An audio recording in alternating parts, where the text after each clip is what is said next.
দেশব্যাপী ভূমি সেবা মেলা 2026 উপলক্ষে আয়োজিত আজকের এই অনুষ্ঠানের প্রতি সকলকে আন্তরিক ধন্যবাদ জানাই।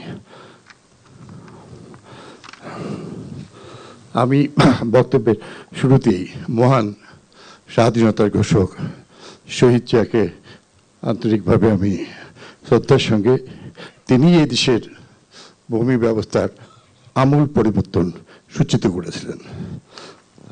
আমাদের মাননীয় প্রধানমন্ত্রী সাহেব জনাব মরহুম দেশনেত্রী বেগম খালেদা জিয়া, তিনি বাংলাদেশের গরিব জনসাধারণের মাঝে ভূমি সেবা পৌঁছানোর জন্য সর্বোচ্চ উদ্যোগ গ্রহণ করেছিলেন।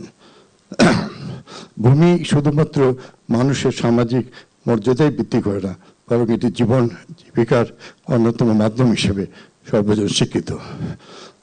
সুষ্ঠু ভূমি ব্যবস্থাপনা রাষ্ট্রের কাঠামোকে করে সুশৃঙ্খল ও সুশাসন প্রতিষ্ঠার সহায়ক ভূমিকা। আধুনিক সভ্যতার যুগে ভূমির প্রতিটি একটি দেশের অর্থনৈতিক সমৃদ্ধি ও সুপরিকল্পিত ভূমি ব্যবস্থার উপর ভাগ নির্ভরশীল। তাই আমরা আশা করছি যে মাননীয়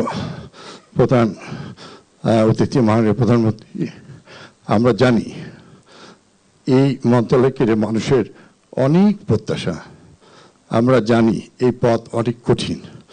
আপনি যে আমাদেরকে দায়িত্ব দিয়েছেন, আমরা চেষ্টা করব যে ইনশাল্লাহ অত্যন্ত সততা নিষ্ঠার সঙ্গে এই কঠিন পথকে অতিক্রম করে এই মন্ত্রণালয় এই ভূমি সেবার মধ্য দিয়ে ইনশাল্লাহ আগামী দিনে তার সকল সম্মান আরও সুপ্রতিষ্ঠিত করবে।